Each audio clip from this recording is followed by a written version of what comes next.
next category is music. These last couple months, I've had the opportunity to meet with some amazing singers and songwriters. Sarah Ann was one of my favorites. Her wisdom and just her confidence was so contagious, whether that was in her performing, in her songwriting. It was just amazing for me to hear and to learn about a field that I don't really have, honestly, a lot of experience with, but it was amazing to hear from her. And yeah, let's get into it.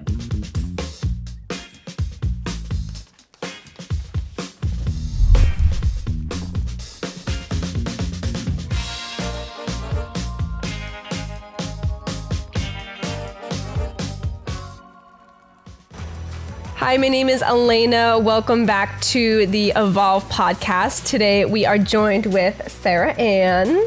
Hi. Hi. So before we kind of get into a discussion about you and music, tell me a little bit about yourself, where you're from, and kind of where you're at in life right now. Well, I'm in Vermont, which is really unexpected. Yes. My name is Sarah Ann. I'm 23 years old. I am from Boca Raton, South Florida. For people that don't know, it's a little bit north of Miami. Florida girl, born and raised, but I've been really enjoying experiencing the seasons. And the foliage. I've never seen fall, so I'm super excited. Oh my gosh, I could not imagine. I'm very excited. It's a rainbow. It's everywhere. It's beautiful. So how did music and songwriting really come into your life? I know a lot of young people who really love music and love songwriting have a vision from a young age. So what took you really from that vision that you had when you were younger to now? So music has been in my life, honestly, since the beginning. When I was about 4, my mom had a 2-step step stool, and I used to bring it into the living room and stand on the top step with a pen, and I would sing Disney movies on repeat. Oh my gosh, that's day. precious. So I loved to perform, and then when I was about 6, if we would be out at a restaurant, I would go up to tables and sing Twinkle Twinkle Little Star. Oh my gosh. And so my mom started to realize I really liked singing, and I liked singing for people from a very young age. So she put me into musical theater, and that kind of fed more of just my music life. And I actually wasn't allowed to listen to anything except Christian music until I was about 12. So I didn't know that there were other genres and stuff out there. It was very sheltered. I was similar too, yeah. I was like, wow, there's more options than Caleb. I remember I met this, Caleb and Casting Crowns. Yeah. I met this girl when I was 12, and she was like, "You look like Taylor Swift." And I was like, "Who's that?"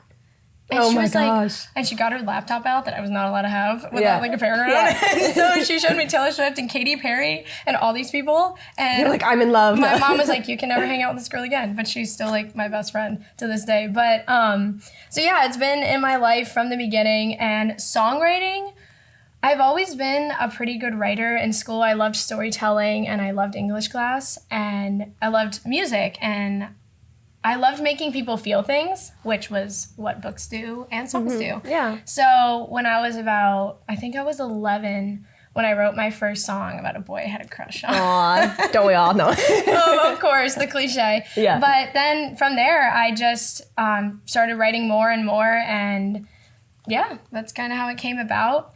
And so it was just something that was a part of my life from a young age, but as I got older, I started taking it more seriously, and that's why I'm here now.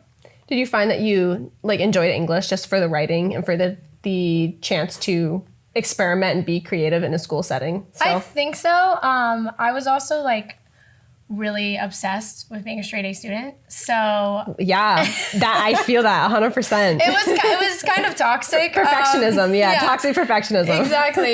Yes, it looked great on paper, but all of the tears and it was just your grades don't define you. Yeah. But I think that was part of it. Math had all these formulas, and there was always a right way to get to the right answer. But with English, it was more about the art. It was more about what you felt and your perspective and your story and the emotion you wanted to invoke. And there was a lot more freedom. And I think it just created a way for me to start connecting with people. Mm-hmm. And then since I was already so into music, it kind of just blend into one. Yeah, absolutely. That totally makes sense. I was that way like in high school too, like the art classes and all those things that really gave me an opportunity to like do my own spin on it. I was like, of course, because, you know, we're both like very perfectionistic in our nature. But yeah, if it was like a math class or something else, I'm like, okay, like I'll put 110% of my effort and still do well. But those classes that really let me kind of put my own voice into things, I was like, yes, like I love this. That's where like most of my time went for sure. Yeah. So how has your music and your perspective of, you know, loving something that is creative, that you can have your, you know, your own style on it, how has that perspective changed as you have grown through like college experience, you know, different dating experiences or different relational experiences in life? I think the one thing that's really cool about it is music has always been a constant. It's always been something that is mine. And at the end of the day, people come and go, but my music is always here and no one can take that away from me. But with songwriting, it has changed somewhat in the fact that every relational experience, it gives me something to write about. Songwriting will, you know, reflects those experiences that you have and I'm sure the emotions and, you know, feelings that you have in the moment, whether that's in a, you know, in a relationship or an experience that you have in life. So I mean, I'm sure like any artist, like their content, their songwriting is going to change as they mature and experience different things. Yeah, you know? Exactly. Yeah. I mean, as someone who like, I still like writing. I know I'm not as involved like in music, but for me, like my writing, you can see it change between, you know, a couple years ago versus now. And so like that adaptation and that change, like I love seeing that in people too, and seeing people like learning different things, experiencing different things, and then seeing that evident in an artistic form is like, it's so cool.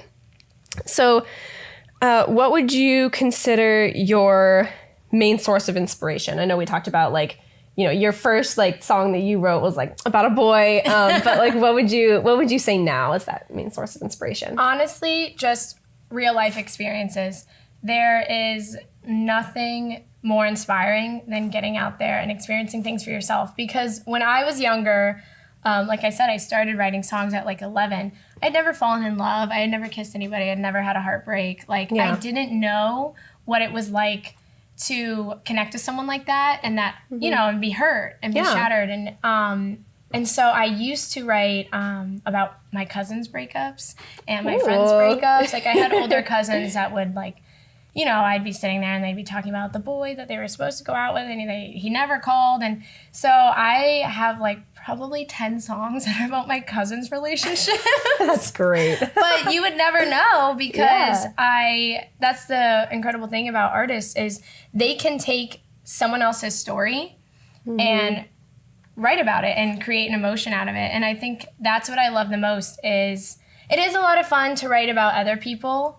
But as I got older and I started to experience my own life experiences and I was going on first dates and I was getting hurt by friends or I got bullied in high school, I mean, my songs got really sad for a while, but there's nothing like more important than getting out there and experiencing life for yourself because you just can't write about other people's stories all the time. If you haven't lived through that experience, it is so much harder for you to get a full grasp on the emotions and on the feelings and on what you've experienced. I've done like all the time I'm journaling and reflecting. Did it kind of started journaling as a way to kind of get my mental health in a better place. But then as I started doing it for so many weeks, I was like, oh, like I can't go to bed at night now without like journaling and reflecting on like my emotions. Of course, as I got in a better mental state, like the 2 pages became maybe like 1 page or half a page a day. But still, like even now, like to this day, like I think it's almost been actually exactly a year since I started daily journaling. That's awesome. And it's been a great way for me to like look back and keep track, not look back to like the bad times, because I don't necessarily want to like go relive the emotions that I wrote, but still like having that way to keep track and really reflect, I think is like so healthy. And even now, like I recommend it, like so many people like journal, like even if you can't do it daily, just like if you have something on your mind, just start writing it down.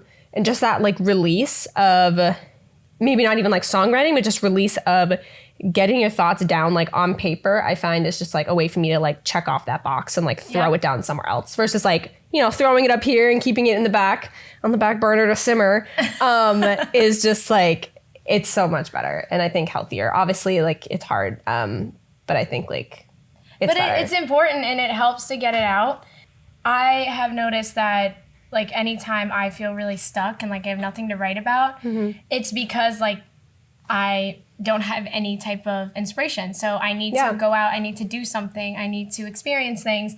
And every time I've had writer's block, I just give myself a little time off, and then you end up having all these things hit you. It's really cool. Songwriting is a hard thing to navigate, but I think the best part about it is a lot like an English class. There's no right or wrong. It's just what you feel. So. Yeah, for sure. So how has your music really reflected your current place in life now? I know you said you're from Boca Raton, and you came up here in March, right? April, yeah, and kind of haven't gone back. So tell me about like, you know, that experience, that thought process, and has it changed kind of what you're doing now for music? It hasn't really changed. That's the nice thing about music is I want to eventually tour. So like being somewhere different all the time is part of the job. Yeah, that's true.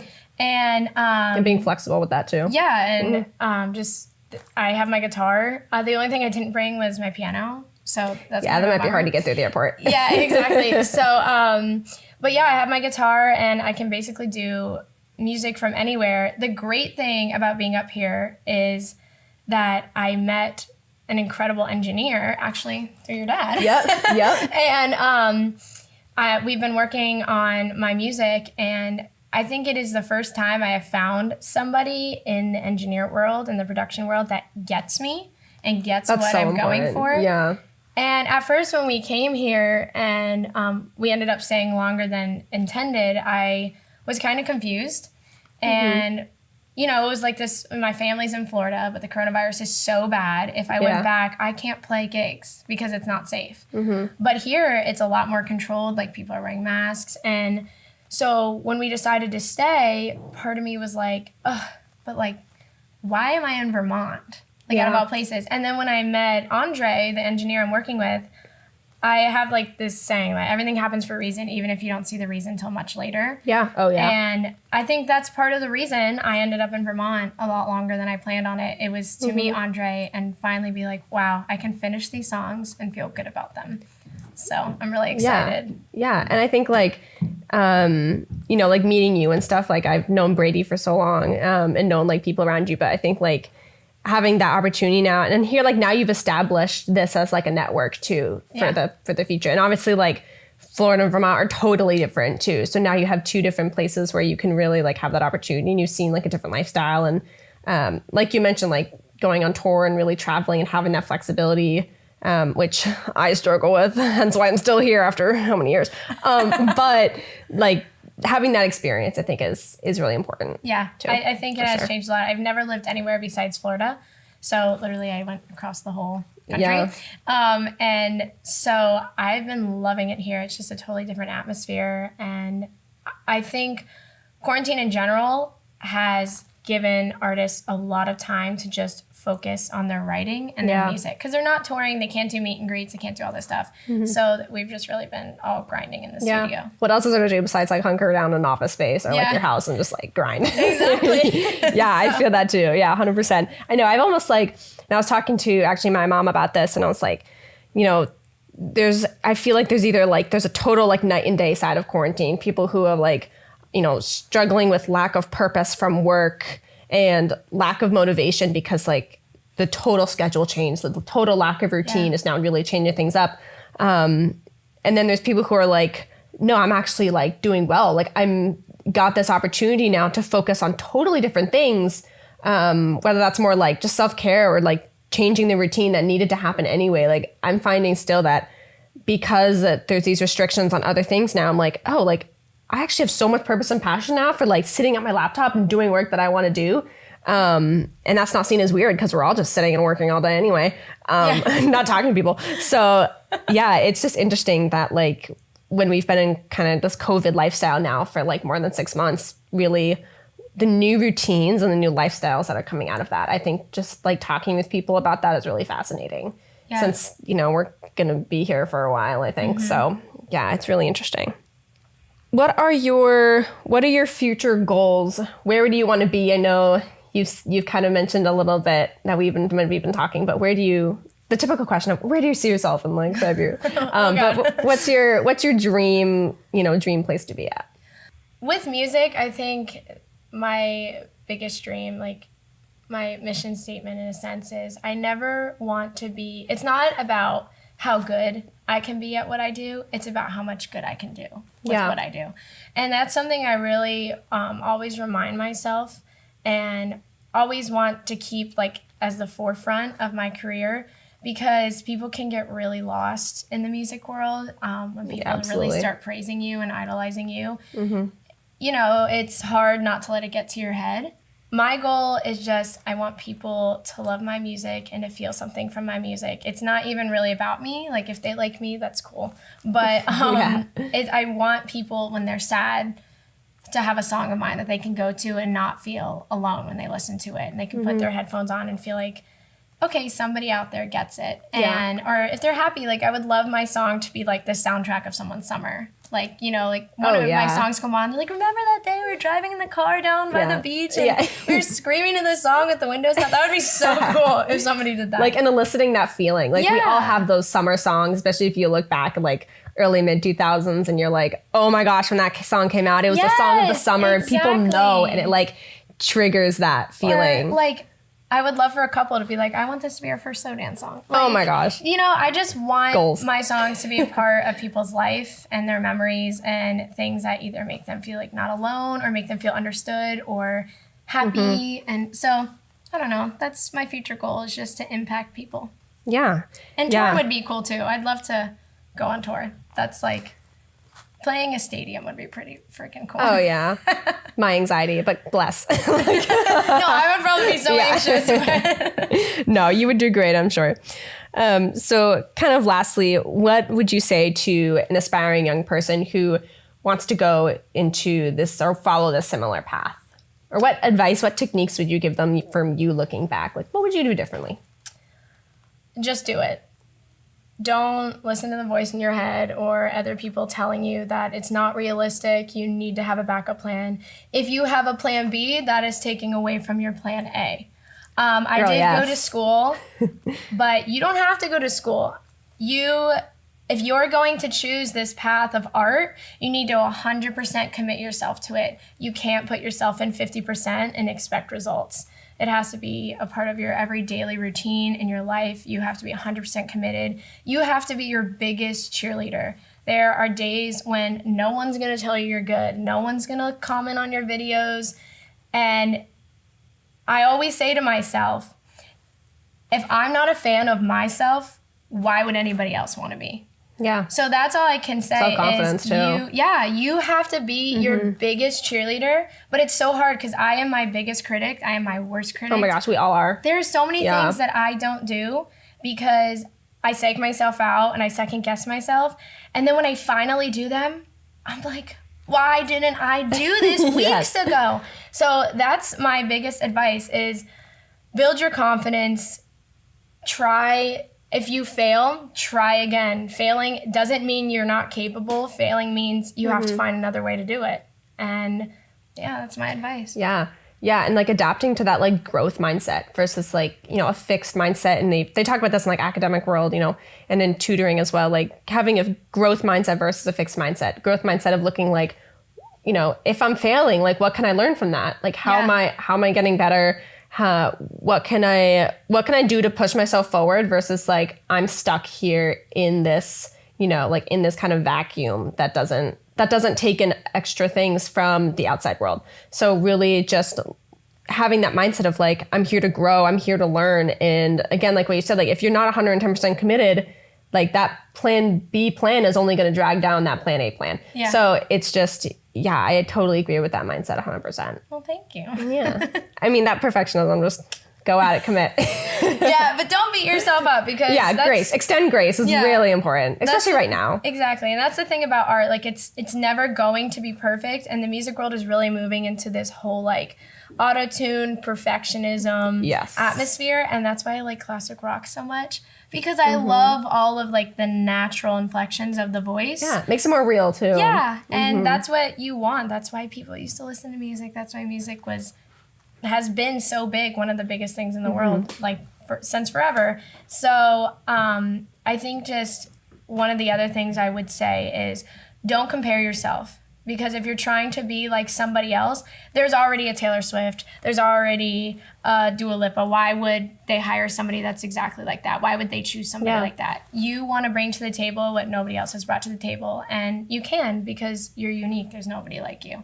Yeah. So you just have to find what makes you unique and run with it as fast as you can. So being in Vermont, you've had the opportunity to join the Evolve Awards, and we had our first annual Evolve Awards recently.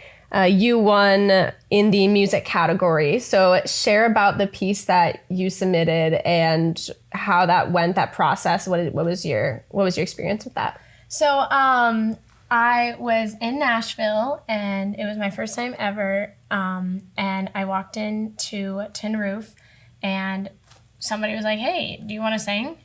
And I was like, "Yes." And so they let me sing, and I was with Brady, and he had his camera, and he shot it, and I never thought I would do anything with the video, so I decided to put it on YouTube.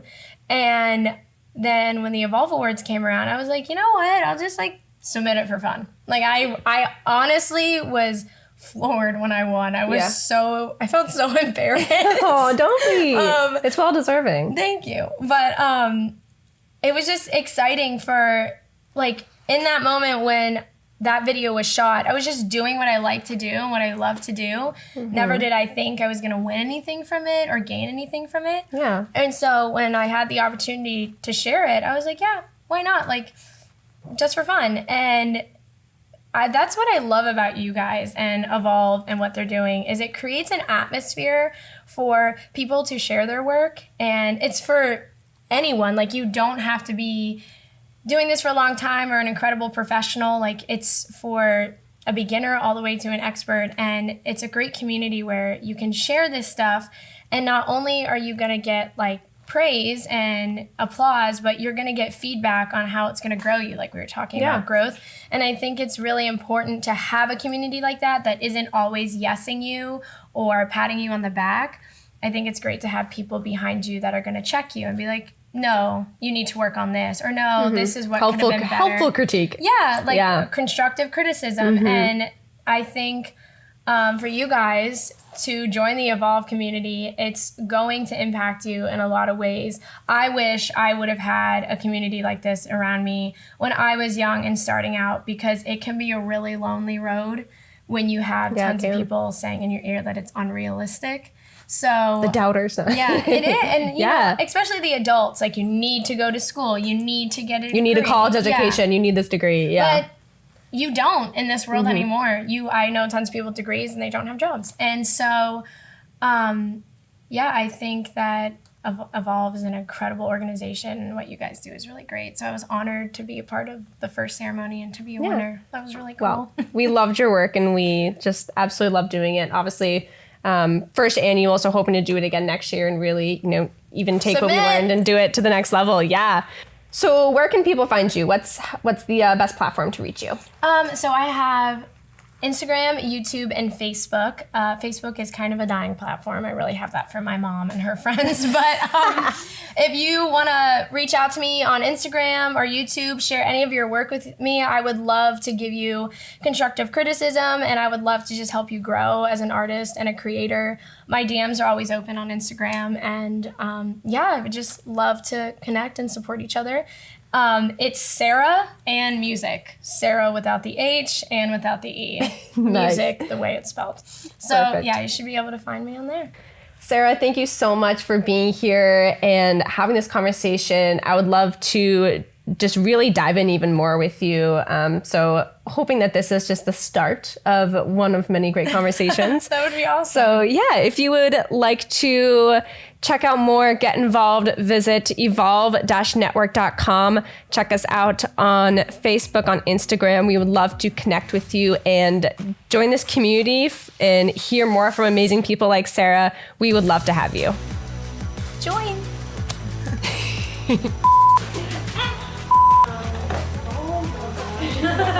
It just, I forget what I was gonna say. Dang it! Okay, hold on. Bring it home. That was awesome. Okay.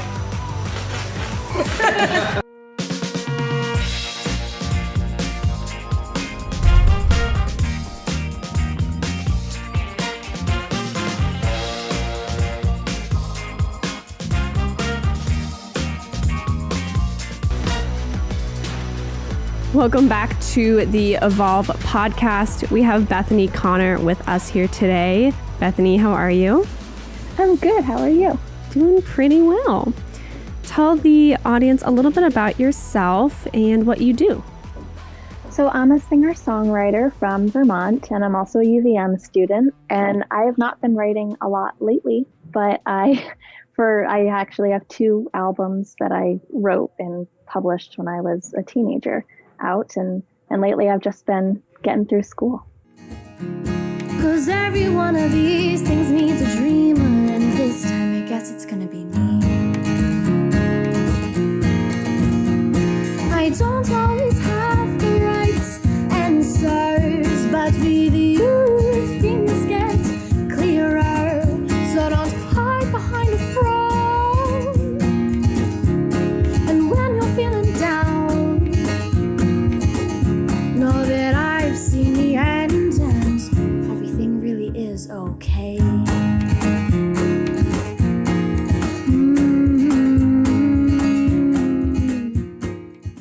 What first got you into music, and tell us a little bit about the music that you usually make. So I started playing music when I was 11. And my dad got me this electric Fender guitar, which I would pull out for you, but that would be like a whole thing to dig through my closet. And so he was hoping that I would become like a guitar god, right? Nice. And then I started playing Taylor Swift music. And I think that Taylor Swift is like the songwriter of our generation, but she's not like shredding it like Van Halen. So I think my dad was pleased that I started playing guitar, but like almost disappointed that it wasn't like metal. And so he got me this guitar, and I started tinkering around with the guitar when I was avoiding my sister's 10th birthday party. And As we do. Yeah, yeah, exactly. And and then I started doing open mics in the area. And I had this 9th grade health project, as you may remember from Essex High School, where they say like you have to have a goal and achieve that goal by the end of the semester. And I said, I want to have a paid gig. And so I went to my friend Kyle Stevens, who ran the open mic that I was playing. And he said, well, just come open for me at this restaurant in Fairfax. And that is how it all began. So really everything is due to my parents and Kyle Stevens. That's awesome. What would you consider the genre of your music? Where does that fall into? I would say it's singer-songwriter, acoustic, folk pop. My dad and I have spent lots of time trying to figure out what the heck my genre is, but I think that's what we've settled on. Yeah, no, I've heard your music, and like I love that genre. I'm a huge fan of like the indie folk, like kind of just something that's a little more calmer, something that I can kind of just put on and listen to, maybe if I'm like doing design work or if I'm like, doing dishes, whatever. And I love that. I love that type of music. To provide a little bit of background as well for those of you listening, Bethany and I went to high school together and grew up in the same town. So we do kind of have some shared experiences in the sense of, growing up and going to the same high school. Definitely a great background to this conversation. This is a question that kind of came to me because I often reach this point when I'm doing design work where I question, like, how do I know when a piece is done? How do I know when something is finished? So for you, So as someone who focuses more on the writing end, how do you know when a piece is done or when you feel it's done? I would say I know it's done when the story is done. That's one part of it. The second part of it is that I usually have a form to my songs, and it's your basic verse, chorus, bridge, etc. And so once I have the pieces to each of those each of those parts of the song, that's when I know the song is done. That's pretty much it. What's been your favorite story to tell in that format? Oh gosh. I think I'm most proud of the songs and the stories I tell about my friends. Like when I was in high school, I wrote this song called Clearer, and it's on my second album, and it's how I end the album. And it was just about how I felt so supported and loved by my friends and how much I believed in them. And even though the people that I wrote that song about, some of them are no longer in my life, I still apply it to the people who are in my life. And it's this song that has lasted over the years. And it's still like a really powerful song for like my friend Grace and I. She still quotes it at me. And like it's a way to tell each other, like, I love you and I believe in you. Oh, that's so sweet. I love how songs can have that place in history where I know when I listened to a song back when I was younger, growing up or in middle school, I'm like, oh yeah, like that brings it back. I think that's really special about music. Yeah, I think that's my goal as a musician, as a songwriter, is to capture those little moments in life so that when you hear the song again, you're put right back in that place. How did you go from kind of those open mic nights in high school? I know you did like SXS Talent, right? Yep. If I'm remembering correctly. Yeah. Okay. So how did you go from like those type of events, like with an audience and I guess on a smaller scale, to getting the opportunity to record an album? How did that process happen? Oh, I got really lucky, and I had this guitar teacher who's so amazing, and he's not teaching anymore. I wish I could plug him, but he retired. And he told me about Joe Egan, and Joe Egan is this local like recorder producer, and he's absolutely amazing. We connected with Joe through my guitar teacher. We reached out to him and we said, hey, my dad basically said, I have this 15-year-old kid who wants to make a record, and would you be willing to help us out? And he went, sure. And that's why we love Joe. And I remember going into the studio, and it was magical. It was just me and my guitar for the first album. So it was purely acoustic. And I love that. I just remember hearing it back for the first time in my dad's truck and feeling like I'm a real singer. I'm a real songwriter. Oh, that's so real.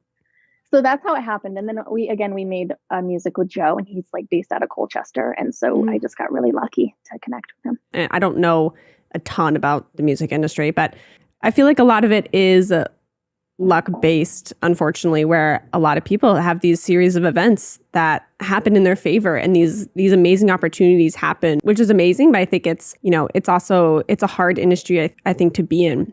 With that in mind, how do you feel that the internet has really impacted the music business? I think the internet has obviously given us an opportunity to promote ourselves more and reach more people than we would have otherwise, and connect with more people than we would have otherwise. Mm-hmm. At the same time, I would say streaming services have greatly decreased our ability to make music as songwriters. And I tread lightly here.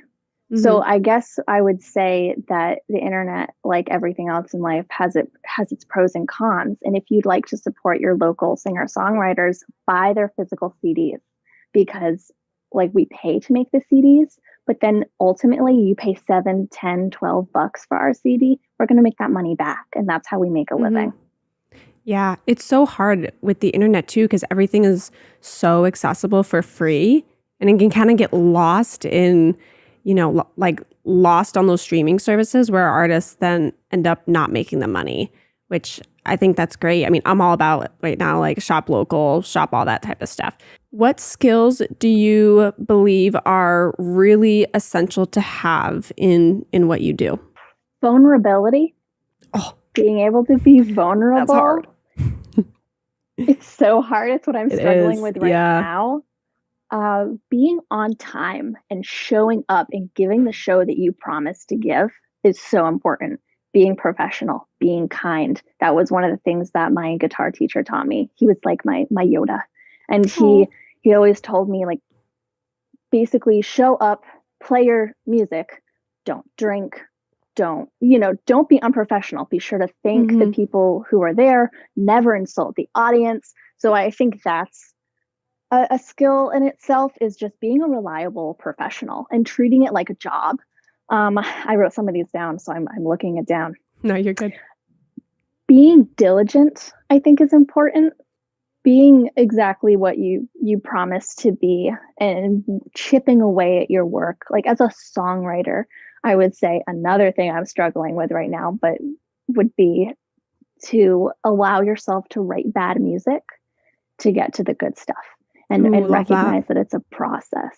Yeah, we've mentioned a lot in this podcast about failure and that idea and process of having to work through things and having to fail, which then creates this opportunity and this process for you to learn as well. And I think that in, whoever we're interviewing, if it's in music like you are, design, like that process is so important, and it's hard, but it's also where, you can get that feedback and get those opinions that you need and the feedback that you need to continue learning. And I think being vulnerable is so hard. I think I've mentioned on a podcast before where, like, that is really difficult for me. And I think it is for a lot of people, but it is so important for any craft and to really show that authenticity, I think. And that's, I'm sure, like what your former teacher was getting at as well.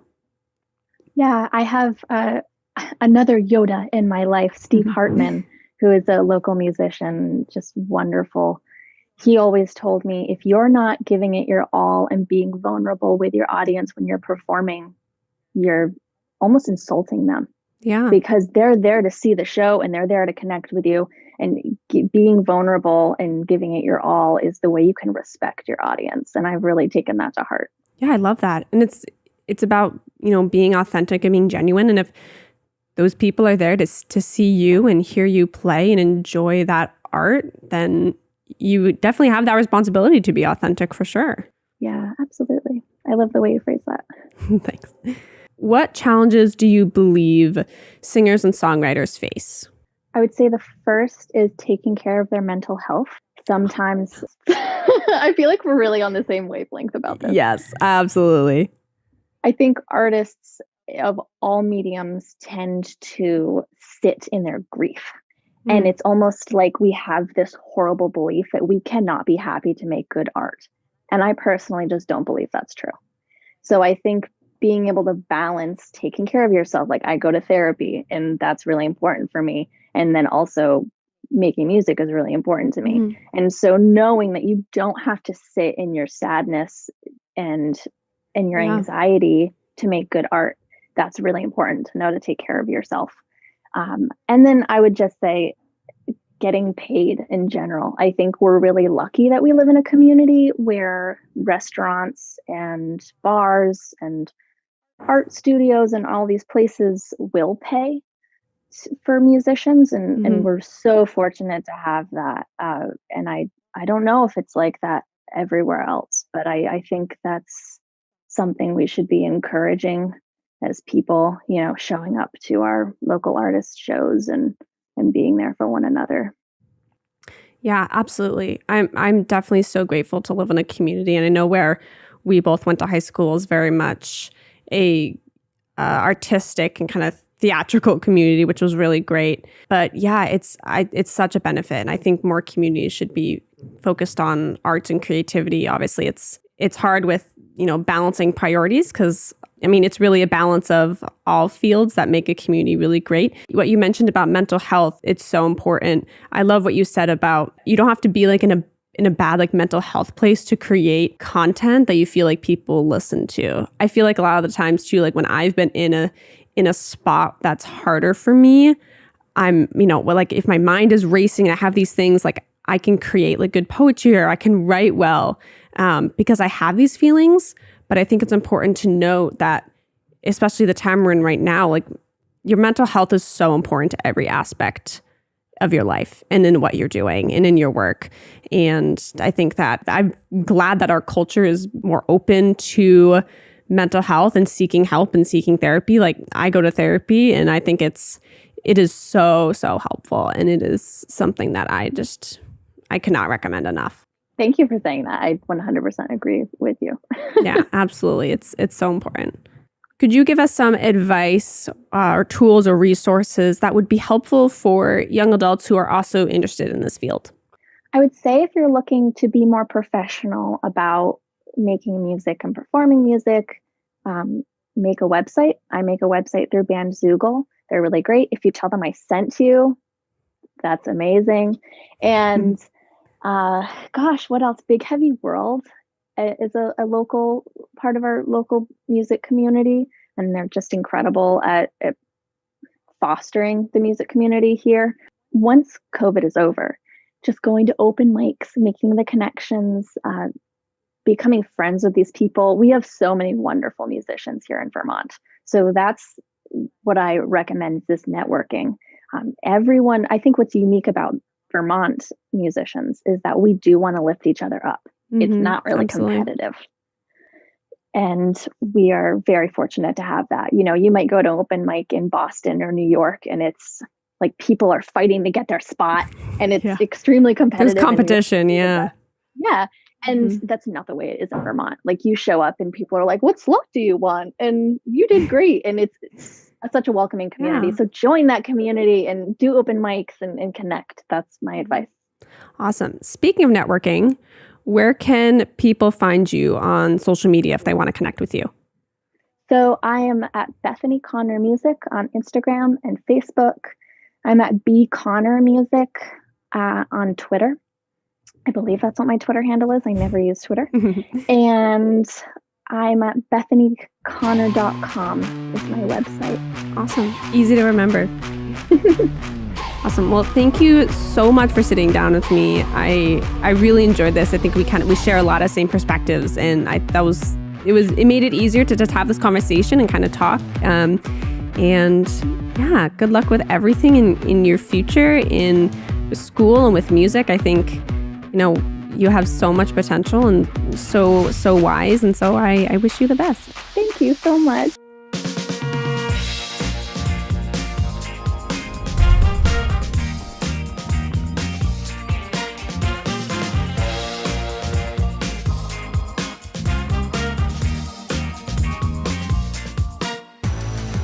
Welcome back to another Evolve podcast. We are so happy to have you back here with us. We are joined today with Matt and Cece. Hi guys, thank you for having us. Great, thank you for being here. We're so happy to have you. Hey, I know. But yeah, we're super excited to be here, and Cece loves coming to the studio here too, so it's nice to include her. And she's my muse, so. Aww. Well, we're so happy to have you here too. So tell us a little bit about yourself and what you do. My name is Matthew Bingeno. I'm a music producer and creator. Along with that, I really love DJing it out and performing music in my band. And beyond that, I also do some photography, filmmaking, graphic design, and I teach digital media arts at the Central Vermont Career Center. Nice. Awesome. What skills do you believe are really essential for what you do and music production in general?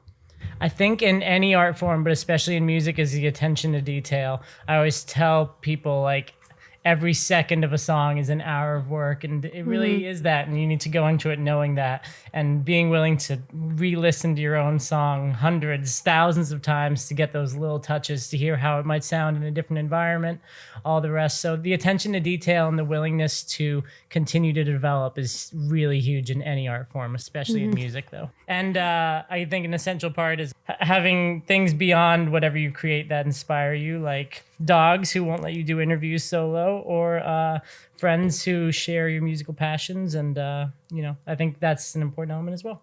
Mm-hmm. Yeah, absolutely. What do you enjoy most about what you do? And especially in light of COVID, what challenges do you believe that music producers are facing right now? Oof, It's a good one. I know, it's a loaded question. what I love the most is, the feeling of a show and coming together for that. And that's why this year's been really hard. It's hard to kind of have that. That's really the treat. That's what you get for those hours and hours in the studio, is that moment where you get to perform it, hang out with people, experience it together, hear it on a big loud system. And it's been hard not having that this year. I've gotten really into live streaming, especially producing them for others, because that's an okay way to kind of get by with it. Yeah, that's really growing right now. It definitely is. And I think some people are getting really creative and doing some awesome things with it. Ultimately, I think right now the reward is just kind of having something that I can look forward to each day that's creative and not just consuming television or some other media. And that's the reward right now. And in a weird way, I think that self-reward is almost just as valuable as the show element would be. Do you still feel like you're gaining knowledge and gaining experience even with what's going on in the world right now and the limitations that are placed? Actually, I think I've learned more in music production because now I'm stuck at home doing that, not running off to events and seeing other DJs perform and everything else. Now I'm taking the time to really dive in and learn from a lot of my favorite producers, doing a lot of Q&A sessions, live streams. I'm part of a few Facebook groups where it's awesome, where artists will review your songs, and that's been really scary to send in, like, here's somebody I really really admire, and to hear what they think about your music. But it's part of that learning process, and that, I think this year has demanded that artists really reflect back on what they do and evaluate it, and I think that evaluation's been really, really helpful for me. Yeah, and I think we've talked before on these podcasts about feedback and critique and how important that is. And I think right now that the time we're in is an opportunity to do that. And I think I know for myself too. So I find that I'm really able to focus on my work in a different way. And we've heard that, I've been asking similar questions to other creatives, and people are saying that, like, I'm still able to do what I like to do. I'm just having to change what that is, but also with that change, learning how to do things differently. And I think that's important in general, which I think COVID has given us an opportunity to do that for sure. Yeah. Yeah. And music, it's a lot of, I've always focused on the fun bits, which is like, how actually would this be at a show? Like, how could we coordinate the rest? And so it's been nice, even with like my band, to like stop and go back, and like we've reprogrammed our light setup, just like not just rushing to think about, what show are we playing next week? It's like, we have nothing planned for a year now. So let's slow down and figure a lot of this out. And that's been really, really cool as well. I've always thought about that idea. I'm like, how do people who are in the music industry not get sick of their own stuff? I'm always like amazed by it, because I know for myself, like I jump from like one song the next or one artist the next, and I'm like, how do you like tackle that? I'm always like curious. I think just this is kind of embarrassing, but like, I actually really like the stuff I make. No, that's good though. That's the best. That's the best answer. A lot of like the people I collaborate with are like, oh God, like let's move on to something else. But like, I find myself sometimes, like, if one of my own songs comes on shuffle, even if it's one that I know didn't really do that well, I'll be like, oh, I like can turn it up. So I think it's just kind of I think you just gotta take pride in what you do. I think there are some really successful musicians who like make stuff, put it out, and like then never want to hear it again just because of like that process. And then because every time they hear it, they're evaluating. But I can go back and listen to some really embarrassing stuff I made not that long ago, or even those ones I take pride in listening to that and just have fun, just knowing that, hey, that's what I made at that moment in time. It's not going to be right for every moment in time, but at that point in my life, this was something that excited me. So and it's cool. Like that song is a screenshot of like that moment and that memory. Yeah. And so that's important as well. You mentioned you were a teacher at a local tech school. Could you give us some tools or resources that would be helpful for young adults who are interested in this field? Yeah, that's awesome. So I teach a program called Digital Media Arts. So we do all sorts of stuff, units on photography, graphic design, film. But every year I get a lot of kids who are into music, and I'm always like, yes. And music's a really tough one because we cover so much and get a diverse group of students. And music versus all the rest of those, I think there's a pretty solid connection between photography, graphics, and film. Music is sometimes there are amazingly creative kids who are like, I can tell an amazing story in a video, but music is like, that's a little too much. And that one's tough because there's music theory and all the rest. So I'm always really presented with that challenge is how can I show that to everyone? So the way I try and teach it with students is to think about the software first, just because, you know, when you're actually picking up an instrument, that's usually where, you know, that's a very individual process. But there's so many amazing tools now. They're so accessible. I mean, everyone's done stuff like playing around with GarageBand. But for me, when I go way back to what got me started in all of this was I had a tech teacher back in middle school. Wasn't like actually the best tech teacher, but he had this software on all the computers that one day I just had a funny looking icon. So I clicked on it and it was called Fruity Loops. And so it's this software that has been around for quite a while for electronic music production. And I had no idea what I was doing, but I remember I just like opened it up and saw a piano roll. I'm like, wait, I can just click the notes in the time that they'll be there. And so I would just, after school, like just go to the computer lab, and I didn't know anything about what I was doing, just make these super weird songs. But thinking back, that Fruity Loop software is really what changed my life and helped me realize that this drive I had, this passion could actually turn into product really quickly and immediately. Because without that, it's pretty inaccessible, the world of like recording and going to studios and stuff. Yeah. But now anybody with any computer can really make some pretty cool stuff. So I really recommend as a great software to start using Fruity Loops. It's so much fun. It's The name is easy. amazing too. It's pretty sweet. And now they've made it for PC and Mac. So that's what I teach my students. Cool. I've made the switch over the past few years to Ableton. And I love Ableton. Cannot applaud Ableton enough as a production software. But still, to anyone getting started, and if you have any interest in making music with some digital tools, just getting Fruity Loops is a great place to start. The demos, like the free demo, and I think it still lets you do everything. Like you can still export a song. I think actually technically, you know that Soulja Boy song? Yes. He made that on the Fruity Loops demo. He like didn't want to, and so like you can still make a song and export it. So the beat that all for free. Yeah, all for free. Sweet, there we go. Funny. So well, it's kind of it's funny because that song like probably made him like millions of dollars, but couldn't even there you go. $100. That's a great ad for the software right there. But yeah, pretty much. And I just realized I'm admitting that I've heard the Soulja Boy song really like that. Anyways, but yeah, it really doesn't take much, even just the demo for that. And with, I think what's cool with my students, I always give them the education pricing. And even if you're just doing like a little online course, you can get education pricing on software, something I think everyone should always go to. So Fruity Loops, you can get it for super cheap. Great place to start. Use that EDU address if you have it. That's the one, yep. And it's hold on to those. If you're in school right now, ask your school to keep the address going so you can remain a alumni student or Love whatever. that. What advice would you have for young people who are looking to start in this field? Just put in the time to do it, I think is the biggest thing. Just it's not going to come overnight. Yeah. But it will come to you if you spend the time, no matter who you are. I've seen students who were kind of interested and started from absolutely nothing by the end of the year, make stuff where I continue to listen to it every day, that kind of stuff. It really, music is something you find. I think every single person has it within them. It's a different part of our psyche and our brain. And so it's there. Sometimes takes a little while to translate that part of your creative brain into product, but software helps with that.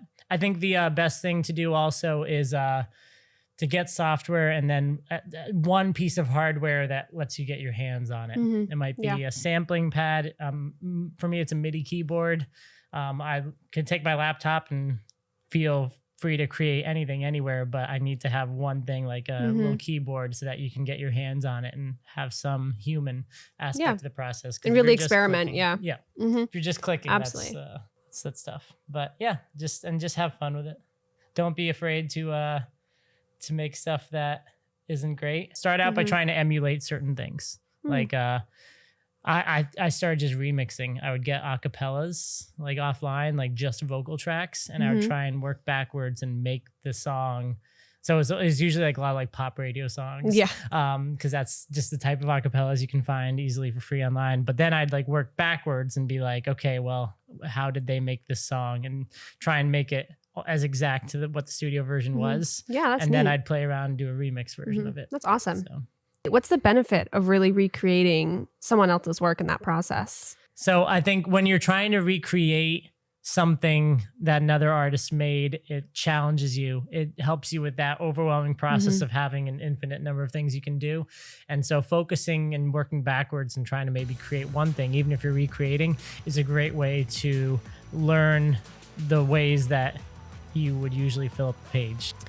Well, thank you so much for sitting down and having this conversation. This was great. This was definitely one of my favorites, so thank you. Thank you for having me, and thank you for letting And Cece for bringing come Cece. along. This was great. Yeah, Always love a dog she edition. offered so much to the conversation. Yeah, She did.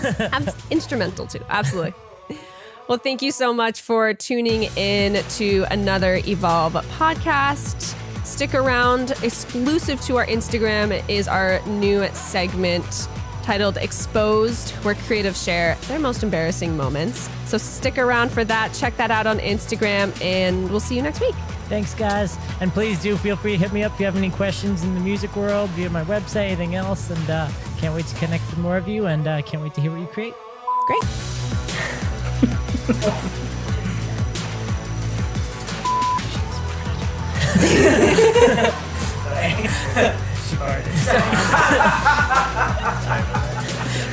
So tell me. Now we're moving on.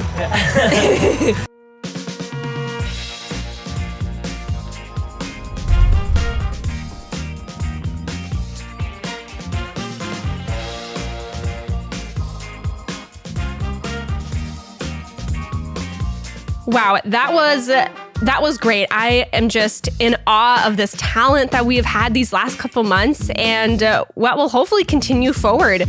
What an amazing group of people. Thank you all to just your wisdom and advice that you give and your time. It was great. Thank you so much. Thanks for joining us, and we'll be right back.